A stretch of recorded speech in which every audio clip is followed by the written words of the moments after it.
Em nome de Jesus, amém, Senhor.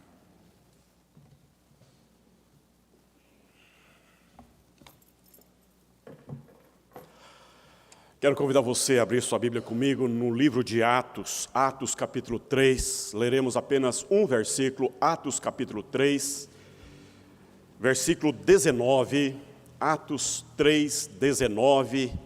Assim diz-nos a palavra do Senhor. Arrependei-vos, pois, e convertei-vos para serem cancelados os vossos pecados. Arrependei-vos, pois, e convertei-vos para serem cancelados os vossos pecados. Crescendo e avançando, esta é a temática que nós estamos propondo para a igreja neste ano de 2024, considerando a nossa marcha, a nossa jornada, a nossa caminhada, considerando nós avançarmos, olhando para frente, olhando para a história, considerando que quando nós chegarmos no centenário da igreja, que ocorrerá no ano de 2026, nós estejamos melhores preparados, que tenhamos avançado mais, que tenhamos crescido mais, que tenhamos buscado um crescimento na profundidade de Deus, como pessoas, como cristãos, como famílias, como servos e servas, discípulos e discípulas de Jesus. Essa é a nossa busca, é a nossa marcha, para que nós cresçamos, para que nós nos aprofundemos naquilo que nós cremos, para que nós avancemos, crescendo e avançando para as coisas de Deus, para a obra de Deus, para que a obra de Deus cresça e avance em nós. Essa é a nossa temática que temos trabalhado aqui neste ano. E olhando para esse texto, eu quero nesta noite falar para você sobre arrependimento e vida. Essa é a temática que está no meu coração, no meu peito nesta noite, e eu não quero me demorar muito, não quero me alongar, porque nós estamos num tempo calor, né? Hoje está meio abafado, e eu não quero tomar muito o seu tempo, mais do que necessário, mas eu quero chamar a sua atenção. Fique comigo. Preste atenção nessa palavra que Deus propôs ao meu coração nessa noite, porque essa palavra é por demais importante a você e a mim. Os meus ouvidos estão mais próximos da minha boca do que os teus ouvidos, e eu prego a mim e a você nesta noite, a partir da palavra de Deus, que fala sobre arrependimento e conversão, para que haja perdão de pecados. Em primeiro lugar, meu irmão, minha irmã, eu quero dizer para você que esta é a pregação da igreja.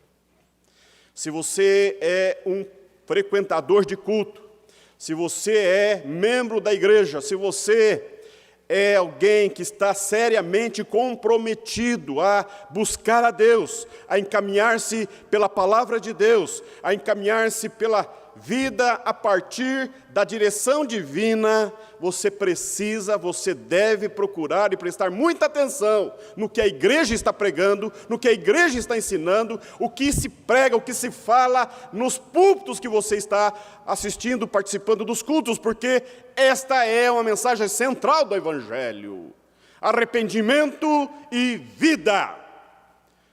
Vivemos numa cultura em que o confronto não é bem-vindo. Vivemos numa cultura em que as pessoas não gostam de ser confrontadas na sua dificuldade, na sua fraqueza, na sua condição de necessidade. Eu sou pai e me lembro quantas vezes eu tive que advertir meus filhos e orientá-los, e advertir às vezes severamente. E eles olhavam com aquele olhar de reprovação para o pai, olhando para cima assim, franzindo a testa já. Rapaz, me respeite, homem de Deus. O que o pai está falando é sério, homem? Olha, filha, presta atenção. Porque, na verdade, a cultura é reflexo de nós. O nosso coração é assim. Nós não temos facilidades em sermos repreendidos, em sermos exortados. Nós não temos facilidade quando as pessoas olham para nós e percebem o mal na nossa vida, e percebem o mal crescendo vertiginosamente no nosso peito, e os nossos pensamentos são traduzidos em ações, em práticas, em palavras ofensivas, que agridem, que ofendem a Deus, que ofendem a pessoa, que ofendem a família, que ofendem os valores da palavra de Deus. Isso não é muito palatável na nossa cultura. Na verdade, isso não é palatável para ninguém. Não é muito agradável sermos confrontados dessa maneira tão assintosa. Isso é muito difícil na nossa cultura, e eu entendo isso perfeitamente, mas nessa noite eu preciso dizer algo profundamente verdadeira, que está no cerne do Evangelho. E sem isso eu não tenho como me comunicar com você sobre a vida. O cerne da vida cristã, essa resposta que emerge do nosso peito, do nosso coração, da nossa mente, quando somos confrontados pelo mal, quando somos colocados na parede, somos confrontados e dizendo: o mal está aí, o mal está aí, você está tomado de mal, a sua mente é reprovada, o seu coração é reprovável, a sua conduta é reprovável. É isso que a Bíblia fala para nós quando nós lemos a Bíblia. E isto está em toda a revelação bíblica, não está apenas nesse texto de Atos, mas isso vem lá de Gênesis, quando o homem foi se esconder de Deus. Está em Apocalipse, quando ele apresenta os que estão de vestiduras brancas diante do Cordeiro. Mas a marcha cristã é essa. Esse texto que eu li aqui, esse versículo que eu pensei do capítulo 3 de Atos, é uma pregação da igreja, é a primeira pregação do Evangelho, é a primeira vez que uma pessoa se coloca em público para falar das grandezas do poder de Deus em Cristo Jesus. É a primeira mensagem da igreja cristã, é o primeiro sermão da igreja cristã, é a primeira vez que alguém corajosamente se levanta naquela cultura, de frente para o templo, de frente para a religião, fora do templo, vendo as pessoas acessarem o templo. Pedro se coloca como um judeu, fora do templo, e começa a falar, e o seu coração é inflamado por Deus, e o Espírito de Deus move as suas entranhas, e ele então confronta o mal, e ele confronta o pecado daquela cultura, e ele faz acusações severas para os judeus, e ele convoca os gentios para crerem em Jesus Cristo. E ele então, olhando as pessoas, e as pessoas o ouvindo com muita atenção, elas então perguntam: o que nós devemos fazer para que sejamos salvos? E então, esta é a resposta do apóstolo Pedro: arrependei-vos, pois, e convertei-vos a Deus, para serem cancelados os vossos pecados. Esta é a primeira mensagem proclamada pela igreja. Mas não foi a única mensagem proclamada pela igreja.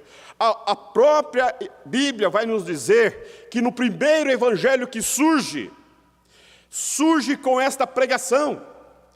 Eu não sei, você é um bom leitor da Bíblia, deve saber que o primeiro evangelho que surgiu na era cristã, depois que todo o Antigo Testamento já estava produzido há mais de 400 anos, o primeiro texto que surge da igreja, o primeiro evangelho que emerge escrito é o Evangelho de Marcos. O Evangelho de Marcos surge mais ou menos no ano 40.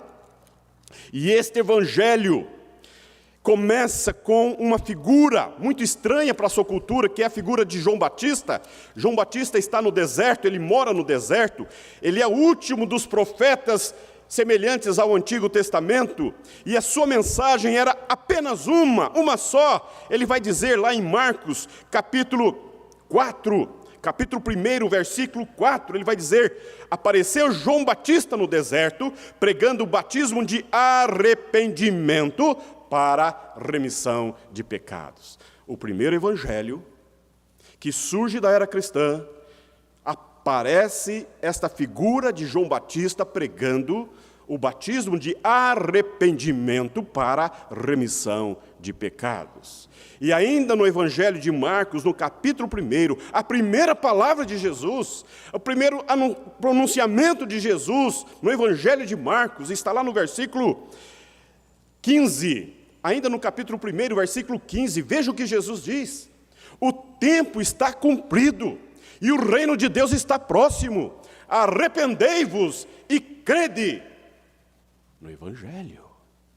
Meus irmãos, minhas irmãs, eu preciso dizer para você nesta noite que a base da nossa vida, a primeira resposta que se exige daquele que de fato quer levar uma vida séria, um relacionamento ajustado, um relacionamento integrado, a sua vida passada limpo com Deus, parte desta ação, parte desta resposta de arrependimento e fé. O Evangelho prescinde de arrependimento e fé. Sem arrependimento e sem fé é impossível agradar a Deus. E eu não estou falando de religião, estou falando de um desejo, de um anseio pessoal, que eu tenho certeza que está no seu coração, na sua mente, na sua alma. Você não veio aqui a passeio nesta noite, você não veio aqui para apenas encontrar pessoas, para ouvir belas músicas do coral, você não acessou a igreja apenas para rever amigos, você veio atrás de uma relação mais profunda com Deus. Você veio atrás de uma relação mais ajustada com a sua alma com Deus, o seu coração com Deus. Integrar, ajustar, ordenar o seu pensamento, a sua mente com Deus, eu tenho certeza disso. E eu estou aqui para dizer isso para você nesta noite, que é necessário, é desejável que você tenha em mente essa exigência da fé cristã, o arrependimento, para que tenhamos vida. Essas duas palavras que aparecem aqui nesse versículo de Atos, capítulo 1, capítulo 3, versículo 19, fala de arrependimento e conversão.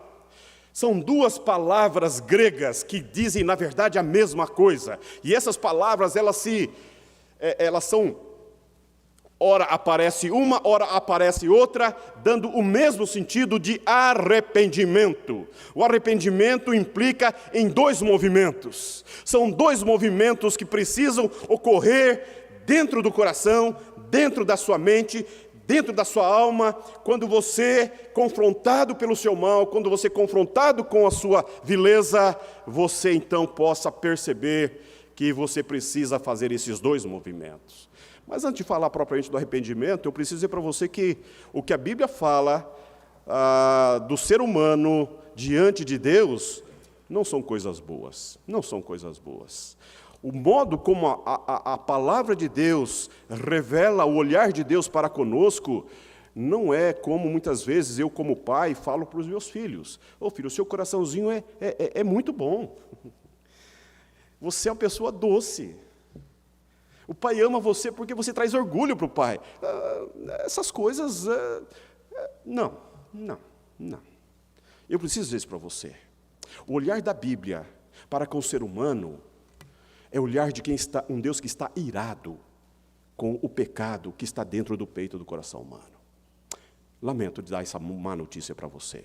Eu lamento dar essa má notícia ao seu coração nesta noite, que veio atrás de um relacionamento ajustado, certo, integrado com Deus. Você quer ajustar a sua mente, você quer ajustar a sua alma, você quer ajustar o seu coração. Deus está dizendo para você, você precisa mudar o seu interior, você precisa mudar o seu coração, você precisa mudar a sua mente, você precisa tratar, renovar, restaurar, você precisa olhar para dentro de si, um olhar corajoso, um olhar confrontatório, um olhar confrontador contra o mal que está aí no teu peito, contra o mal que está aí no teu coração, contra esse mal que te consome, que te corrompe, que te prejudica, que te traz morte na vida. Essa é a palavra, esse é o olhar de Deus. O apóstolo Paulo, em Romanos 1, vai dizer que a ira de Deus se manifesta do céu contra toda a impiedade. E a ira de Deus faz com que Ele nos dá uma disposição mental reprovável para então cometermos toda sorte de atrocidades. Eu preciso dizer para você, não é porque você não mata, não é porque você não rouba, não é porque você não pratica atos horrorosos já cerceados pela cultura, pelas leis que regem, ordenam o nosso ordenamento jurídico, que você não é pecador. Eu quero dizer para você que mesmo quando você pratica ações, atos lícitos, você pode estar cometendo uma afronta pecaminosa contra a santidade de Deus, porque Ele não está julgando apenas os teus atos, Ele está olhando para o teu interior, Ele está olhando para o teu coração, Ele está olhando para a tua mente, as intencionalidades mais entranháveis de você, Ele está olhando, Ele está perscrutando. A Bíblia diz que é um olho santo, que contempla todos os moradores da terra. Então, meu irmão, o olhar de Deus para o pecador é este. Por isso Jesus, por isso que o Evangelho é essa boa notícia, por isso que o Evangelho é essa gloriosa e abençoadora notícia. E nessa noite você e eu somos convidados a participar da mesa do Senhor. A mesa não está proposta, e nessa mesa há um sacrifício maior do que os próprios elementos que estão aqui. Essa mesa representa, ela tipifica, ela revela algo maior que ela mesma. O pão, o suco de uva, ele não é em si mesmo poderoso para fazer algo novo, mas ele representa algo extraordinário que Deus fez na cruz por você, pela sua vida, pelo seu coração, pela sua vida, pela sua alma. Mas o acesso é esse confronto que nós precisamos ter diariamente conosco, com o nosso mal.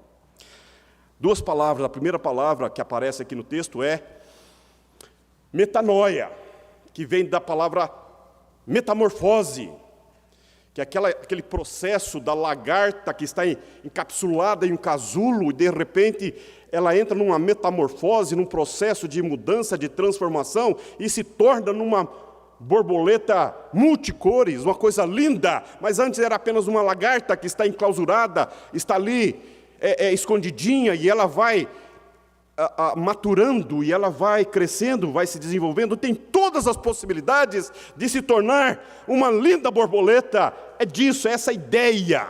É a ideia do milho pipoca, que quando ele entra em contato com o calor da panela, e é apenas uma semente, mas ele se torna uma suculenta pipoca, que nos dá sabor, que nos dá alimento, que nos dá nutriente. Mas quando está apenas fora da panela, é apenas uma semente, mas tem toda uma potencialidade de se tornar um alimento saudável e nutritivo.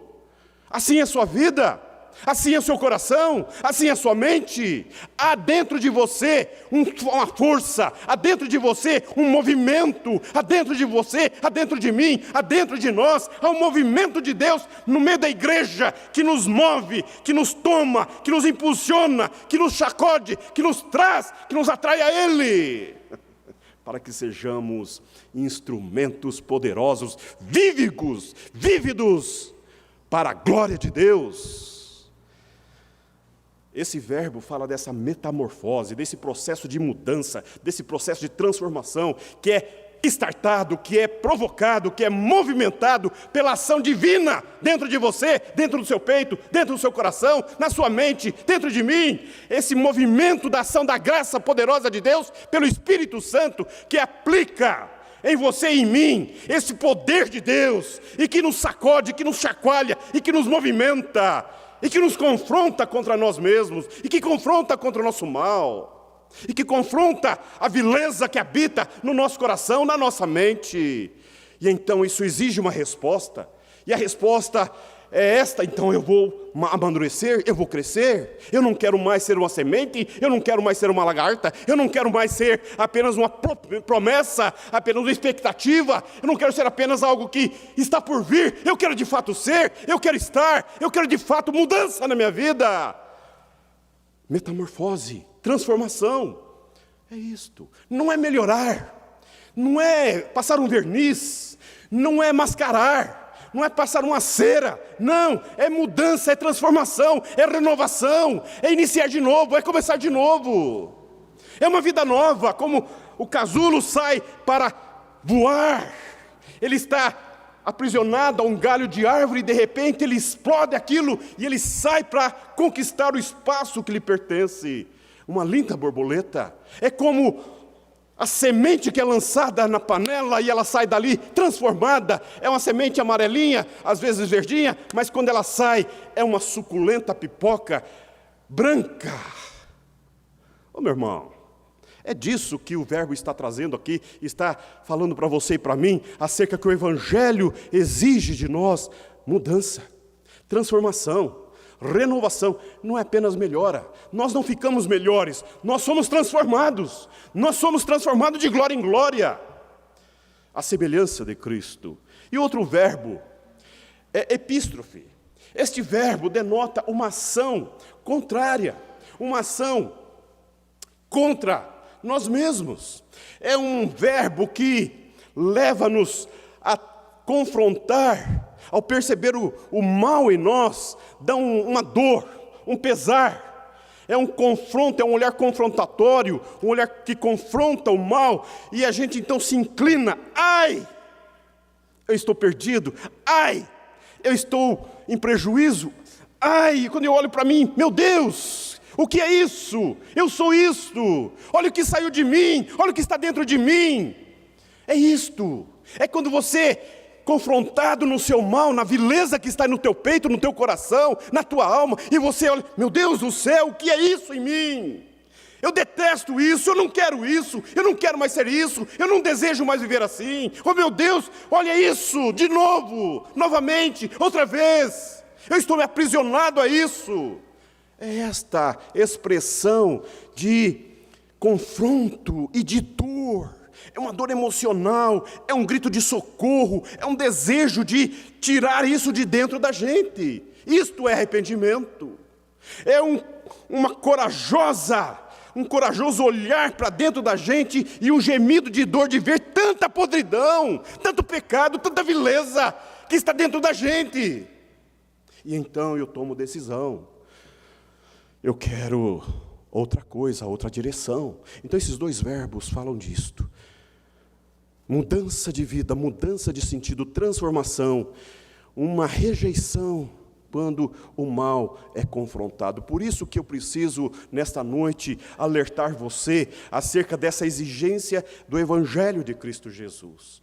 Porque, como nós vimos na leitura que nós tivemos aqui, no carta de 1 Coríntios, foi pago um alto preço. O santo se fez pecado. O autor da vida morreu.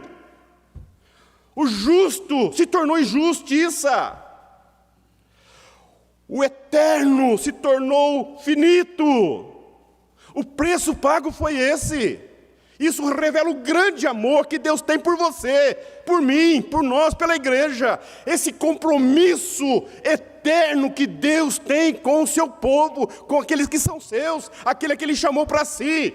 Esse amor é extraordinariamente vigoroso, eterno, que suplanta e supera toda a pecaminosidade humana, que não depende do nosso esforço, que não depende da nossa boa disposição, que não depende da nossa performance, do nosso desempenho, não tem a ver com isso. Tem a ver unicamente com o olhar amoroso, poderoso, perdoador que Deus tem sobre você, sobre mim, sobre a igreja. E Ele enviou o seu Filho justamente para isso, para Ele pegar os teus pecados, pegar os meus pecados, pegar essa vileza, essa sujeira, esse mal que habita em você. E Ele então, lá na cruz do Calvário, espiritualmente, Ele levou sobre a cruz, e na cruz Ele trouxe sobre si toda a vileza e o pecado que habita em você, e Ele pagou o preço com a sua vida, vertendo o seu precioso sangue na cruz. É disto que nós estamos falando da Santa Ceia. Quando nós tomamos Santa Ceia, nós tomamos posse da obra de Cristo na cruz do Calvário sobre nós. Nós aceitamos, dizemos, sim, Senhor. Sim, Senhor. É uma rendição. Quer dizer, Deus, eu louvo o Teu nome, eu te sou grato ao Senhor, porque quando eu participo da mesa do Senhor, eu estou me lembrando do preço que foi pago para que eu tivesse vida com o Senhor. Ô, meu irmão, eu preciso dizer uma coisa para você. Vivemos numa cultura em que a relativização dos valores é uma coisa absurda. A cultura chuta tudo que está posto como os valores sólidos, consistentes, verdadeiros. Eu ia dar um exemplo, fiquei pensando qual é o exemplo que eu poderia dar para ajudá-lo a compreender um pouco do que eu estou tentando me comunicar a você. Eu pensei, na verdade, na relação de casamento, mas até o próprio casamento hoje é uma coisa tão relativa. As pessoas hoje estão juntas 1 mês, 2 meses, moram juntas, dormem juntas, mas não estão casadas. As pessoas unem-se umas às outras por um tempo, depois descartam esse relacionamento, vão para outro. As pessoas saem em busca de relacionamentos para ter sensações, para ter experiências, para terem prazer, mas não tem compromisso, não tem vinculação na alma, não tem compromisso futuro, não tem uma responsabilidade, um desejo de consolidar, de entrar na vida do outro e permitir que o outro entre na sua vida e faça algo novo, e que juntos construam algo novo. O casamento é para isso. O casamento é de proteção da nossa vida. O que Deus está propondo nisso aqui, falou: você é meu, eu te comprei, eu paguei um alto preço. Agora, como você vai acessar essa graça maravilhosa? Confrontando o seu mal. Quando o Espírito Santo acusa a sua consciência, traz aquele pensamento em que você se apercebe, você se vê comprometido, está com a alma dilacerada com o peso do pecado, essa consciência que acusa, que condena, que revela quem você é aí o ambiente do Espírito Santo. E deixa-me ser mais claro, eu não estou dizendo para você que é quando a sua esposa te confronta, não é quando a mamãe te confronta, não é quando o pastor aqui está tentando falar alguma coisa interessante para você, não. Isso é pessoal. Isso é quando você está no teu quarto, e lá no teu quarto você está sozinho, e você vai pegar o celular, e você vai ligar o computador, e você vai então abstrair-se. O que te toma? O que você vem à mente? O que você faz? É disso que eu estou falando. É na sua pessoalidade, é na sua intimidade. É nessa hora em que os seus pensamentos, você não tem ninguém te observando, ninguém te vendo, ninguém te controlando, é só você. É nessa hora. O que vem para você? O que te toma? É o mal.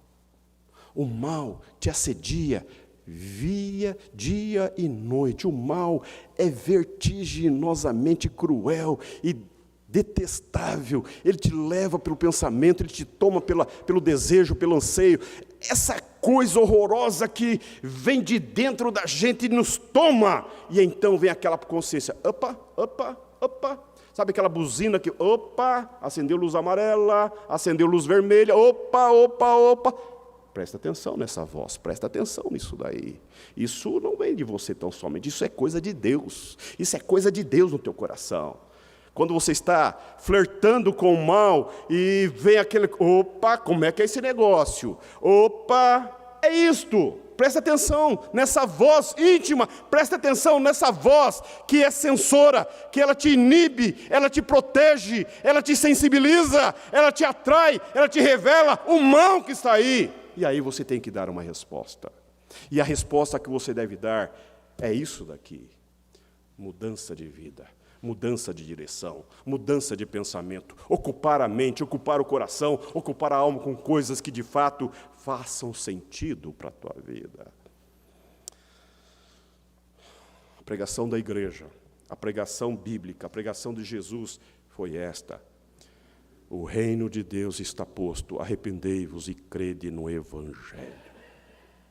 Meu irmão, minha irmã, Deus não está preocupado, ocupado, pensando em como Ele pode prejudicar a sua vida. Às vezes, nossa herança do catolicismo popular nos traz uma ideia de um Deus idoso, velhinho, meio rabugento, meio chateado com a gente, e a gente meio que se escondendo desse Deus, e então a gente fica meio que, olha, eu vou me esconder porque senão ele vai descer um raio na minha cabeça, ele vai me trazer um prejuízo, eu não posso me aproximar muito desse Deus. Essa herança perversa, católica, diabólica, isso não faz nenhum sentido.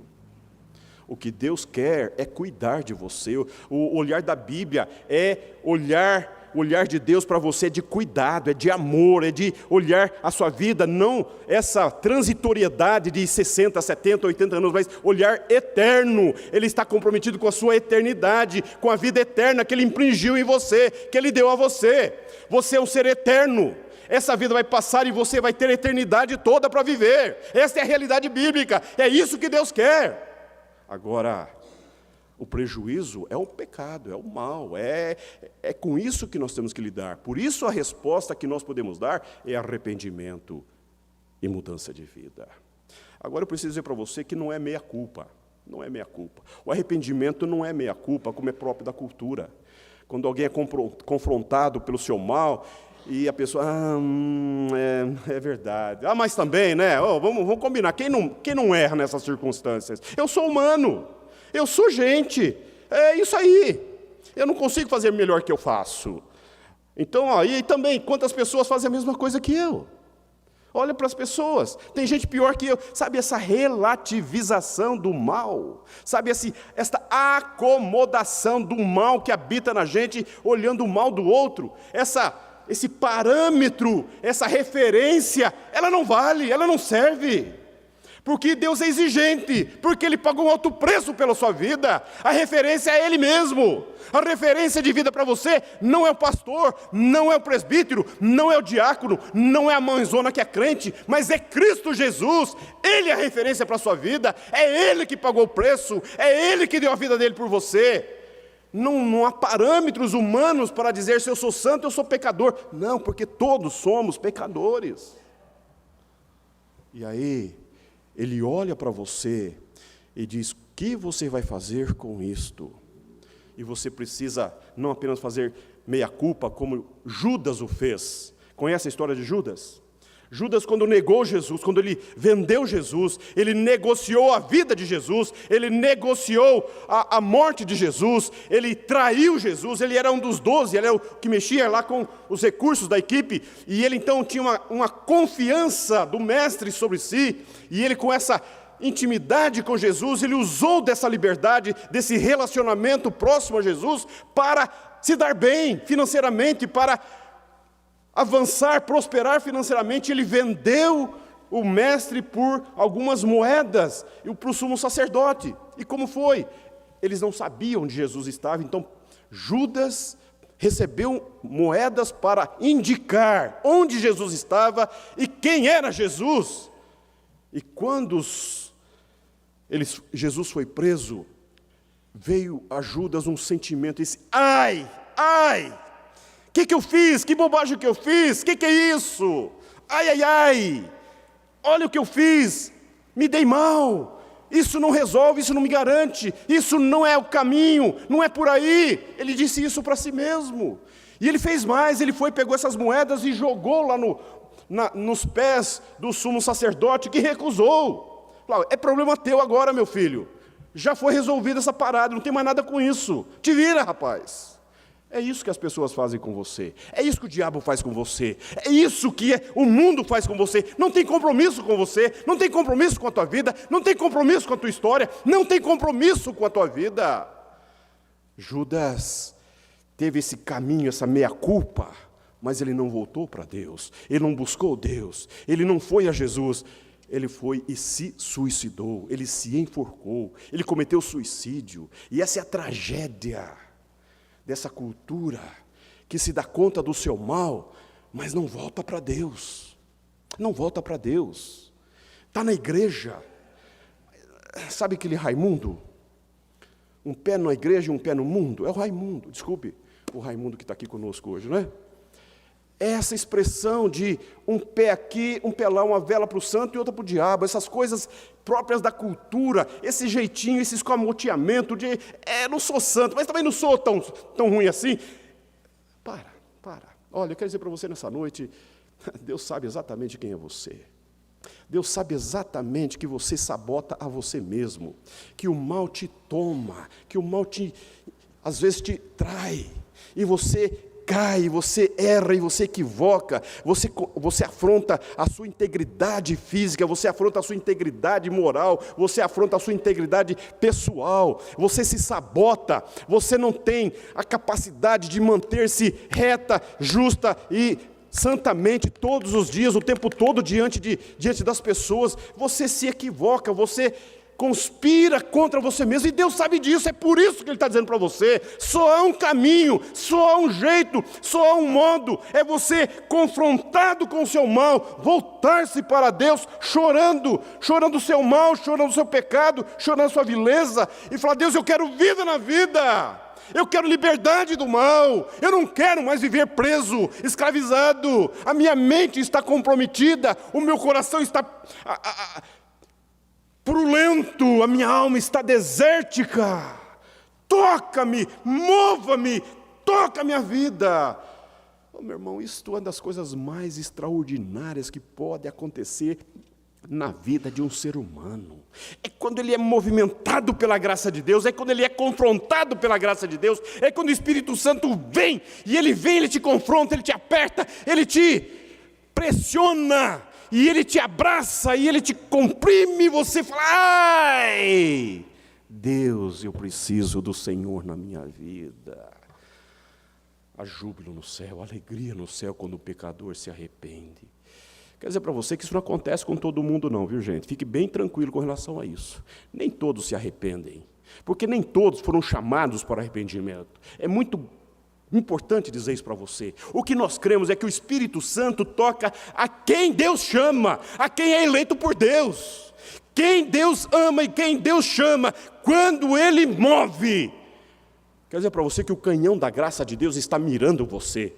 Deus está olhando você desde quando você nasceu. As mãos de Deus estão construindo, movimentando, dando forma, dando consistência para você desde o ventre da sua mãe. E a sua vida toda foi passada, está diante de Deus. E no momento dessa existência, Deus move as suas entranhas. Então você fala: ai, eu preciso de Deus na minha vida. E aí, meu irmão, o arrependimento te leva para a vida, e vida com gosto de vida. Eu estou encerrando minha fala, porque Jesus vai dizer em João 10:10, o ladrão vem somente para roubar, matar e destruir. Eu vim para que tenham vida, e vida em abundância. Não há experiência mais abençoadora na vida de um ser humano do que sentir-se pacificado. Pacificado. Paz no coração. Paz. Paz. Eu estou em paz. Sou pobre, devo para muita gente, não tenho como pagar, não sei o que vai acontecer comigo esse mês. As circunstâncias são muito agressivas, o casamento não está bom, os meus filhos me trazem muitas dificuldades, eu sou aqui um pecador, mas eu estou em paz, uma coisa que me enche de vida, uma leveza na alma, um frescor na vida, uma força me toma, me sustenta, e isso me traz uma alegria na vida que ninguém tira de mim. Isto é graça de Cristo em nós. Paz, paz. Como nós precisamos dessa profunda experiência de Cristo em nós. Às vezes, há cristãos que envergonham o Evangelho. Há cristãos que vivem uma vida agitada, ansiosa, preocupada, e tem uma agenda que precisa fazer sempre muita coisa, porque não pode pensar, porque se pensar não funciona direito, e não separa tempo para si mesmo, está com a agenda super apertada, porque, se eu paro, eu adoeço, eu enfermo, porque, eu não consigo lidar comigo. Pelo amor de Deus, pare com isso, isso é religião, isto é bobagem. A relação que Deus quer fazer com você é uma relação de vida, ela é visceral, Ele integra o seu coração, Ele oxigena o seu coração, os porões do seu coração são tratados, são iluminados, as trevas que estão aí, elas são dissipadas pela luz de Cristo que irradia dentro de você, e há uma leveza extraordinária na vida, porque a graça de Cristo nos sustenta. É isto e não menos que isto. Embora ao redor está uma agitação, internamente eu estou em paz. Eu estou em paz. E os pensamentos estão ajustados, integrados com o céu. Quantas pessoas vivem desassossegadamente, intranquilamente, perturbadas, agitadas, com seus pensamentos confusos, difusos, desconexos, quando entram numa crise, entram numa discussão, entram numa situação, elas ficam em parafusos, rodeando, correndo sem rumo, sem direção, e passam diversas vezes sobre o mesmo lugar no pensamento, e há um cansaço, uma exaustão, uma fadiga. Isso não é vida, meu irmão.